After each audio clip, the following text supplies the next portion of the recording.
Carl here from Brrraaains A Head-Banging Life, gbhblofficial.com for sure. And it is Bloodstock 2025, and it is my pleasure to be standing here with Dead Flesh. Absolute pleasure, guys. Fantastic to see you here. Even more so that, my God, it feels like a lifetime already when you played. How are you feeling today? Fantastic. Yeah? I'm definitely feeling a lot better than I felt on Thursday in the sense of how I played. I felt it in my neck, back. There was a lot of sore muscles, but then I was far too much full of adrenaline because of how amazing the crowd were, and I couldn't sleep. So I want someone to summarise it for me. Summarise as best as you can, because it flew by, right? Summarise what the experience was like. Nuts. Yeah, it was nuts. It was nuts. The whole time I could not stop smiling, and I could not stop taking in the crowd in front of us. They were...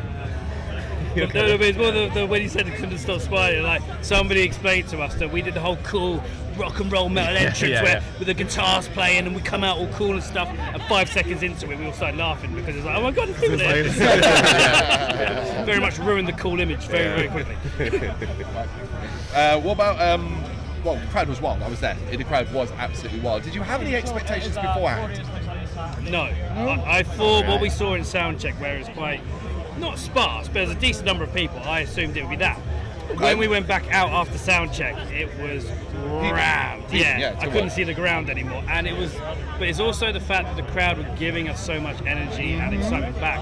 You kind of knew you weren't fighting the crowd to get their attention like you can do at gigs. They were already on our side. They just wanted us to have a good gig, and they were there to support, and it was amazing. How does this compare to 2024? It's just such a huge step up. It's absolutely. I mean, we played New Blood last year, and we're like, this is absolutely ridiculous. Like, this is the biggest crowd we've ever played to. And then we went in Sophie. Like, is this real? Yeah. We played that and played an absolute, like, one of the best shows, like, best feeling shows we've ever done. Like I said, so many people just up for it. Then we went in New Blood stage afterwards, and like, without trying to sound big-headed, it felt so much smaller compared to what we'd just done. Of course. And it's just so weird seeing that jump, because at the time that felt like just another level for us. We used to play in tiny clubs and bars and things, and then suddenly we're playing to, I don't know how many thousand people are in there, and it's just like, how are we here? It wasn't until I saw another band on the Sophie stage that I thought, holy shit, that was us, like, the other day. That's what took to sink in. I think, it was amazing at the time, but it really was afterwards where it was like, oh wow, that's incredible. I mean, I'm going to say it then, because this is opening the festival. It shows a hell of a lot of faith in you. Bloodstock clearly has a lot of faith in you, believes in what you're doing to bring you back so quickly as well and have you open this festival. What does it mean for you to sort of be seen in such a positive light? To know Bloodstock sees you in such a positive light?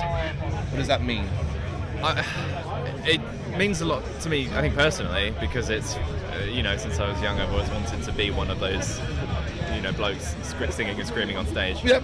And having, because we've been in lots of bands before, like, trying hard to do this for a long time, and the fact that we're finally at the point where, like, Simon and Bloodstock, saw us, we did Melts on the Masses and invited us down and to play again, it's just fantastic. Like, it's really means a lot, I think, to all of us.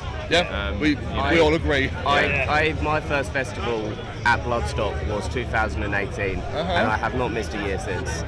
I have kept coming back, and I saw the lineup, and well, regardless of the lineup, I just knew I was going to be getting a ticket next year, and then I saw the lineup, and I'm like, I'm already excited for next year, and we haven't finished this one yet. Yeah. Are we staying all weekend? Yeah, yeah. So today is what? Get it on it, enjoy Machine Head. What are we doing? I cannot wait for Machine Head. Yeah, okay, cool. I'm so excited for that, especially when he turned up yesterday with Trivium. Oh, that was fun, wasn't it? That was great. Yeah, suddenly there's an extra Rob Finn, let's go. Unexpected Rod Finn, eh? But obviously now you've done New Blood, you've done Sophie. The next stage is there, we know it, it's deal. What do you need to do to get that invite? A couple of years, give it a couple of years. A little bit more work, right? Singles and stuff. Yeah, what do you think you need to do we've got to some come more back singles. on a higher bill?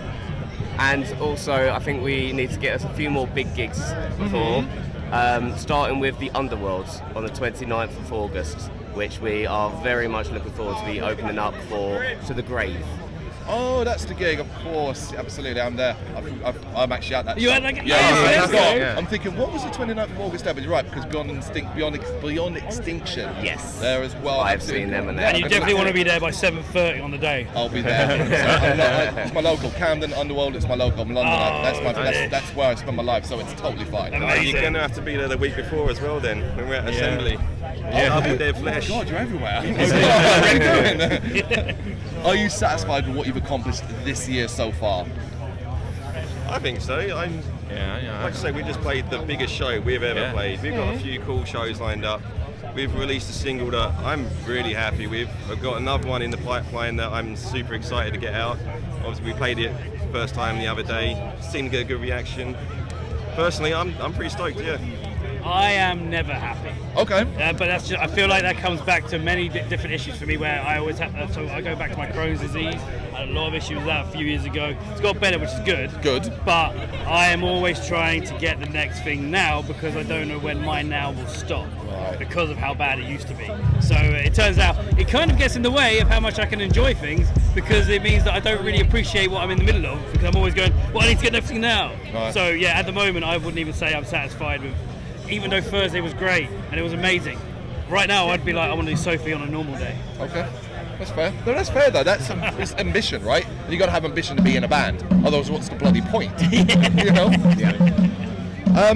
Aside from that, though, what else? You said you have you said the new single is going to come out. Do we know when? Are we looking at this year? Are we into next year? We're looking at the start of September. Okay. Hopefully. We're just finalising a few little touches. But you'll be hearing it soon. It should definitely be this year. All right. Don't go anywhere. This is Ozzy Osbourne, and in his head are random questions about everything and everything. Great name. Festival. Voted for on Instagram. Few years ago as well. So it's not even like a new even thing. better. Although the actual first one got smashed at another Bloodstock. So this is Ozzy Osbourne the second. Right. So, do you have any pre-festival traditions? From a band perspective, do you have any pre-festival traditions? Rehearse. If you're playing it, we're practicing it. Yeah, is that it? Just the press, yeah? Yeah. It's an important thing, you know. But it's also like there's some ideas that Chris had for this one, which is very good. And it was like the idea that we didn't just do a normal gig, but we treated it as what you would expect to see other bands do, and see if we could make more of a show of it than just us playing 6 songs in a row. Cool. And so that's what we attempted, and hopefully it went down well. Well, you know it did. You know it did. You saw the crowd. It went down well. Right. Which band are you still looking forward to seeing? Throne tomorrow. Yeah, okay. Let's go. All right. A bit of Throne. All right. Yeah, they're cool bands. They're so good. Rest of you? I cannot wait for Ministry tonight. Cool. Okay. Big Ministry fan. I've not been listening to them for like years and years, but maybe last couple of years I stumbled upon them. I can't remember how. Okay. I don't know massive names, so I'm probably losing cool points here admitting I've not. But I really love that kind of electro, industrial kind of vibe, very like inspiring 9 Inch Nails type of sound. I'm very excited to see that. Cool. I think Gojira for me, really, is probably a big one. All right. I'm a big Gojira fan. And the Black Dahlia Murder. Two killer bands? So, yeah. I was going to say Gojira as well for a big reason of last time they played Bloodstock. I've got this terrible habit of drinking too early, so I absolutely slept through Gojira. Oh no! Oh. We're fixing that tomorrow. Yeah. What would be your dream festival to play? And this, I mean dream. Like, think of it like that. Like, Dead Flesh. What festival? Dream would you want to play? Dead Fest. Yeah. Okay. We're gonna make our own one. Okay. That's the way. That is. Hey, there's no bigger dream, right? Fabulous. To be honest, Bloodstock really was kind of the dream festival. Yeah. The out there pick would be 70,000 tons of metal. The boat one. Yeah. Okay. Fucking sick. That would be fun, right? Yeah, that'd be so cool. I know, man. The idea of being on a cruise and stuff with that many metalheads. So much fun. Could be really horrible. Nightmare, you know. Yeah, it could be an I absolute think another one for me would be Damnation, because that's such a interesting, unique feeling that you get there. Yeah. And it's got that kind of feeling you have here, where I don't really feel that at other festivals. You come to Bloodstock, you have that feeling, and Damnation's another one where it's just there's a vibe, and I love the vibe. Cool. Guys, we're going to have to call it there. We're out of time. Thank you so much for taking that to speak. Thank you, speaker. Thank you very much for watching. If you've enjoyed what you've seen, please consider hitting that like and subscribe button. It does help us out. You can find us at gbhbl.com and across all social media platforms. And if you really want to give us a bit of extra support, please consider buying us a cup of coffee over on our coffee page. Thank you.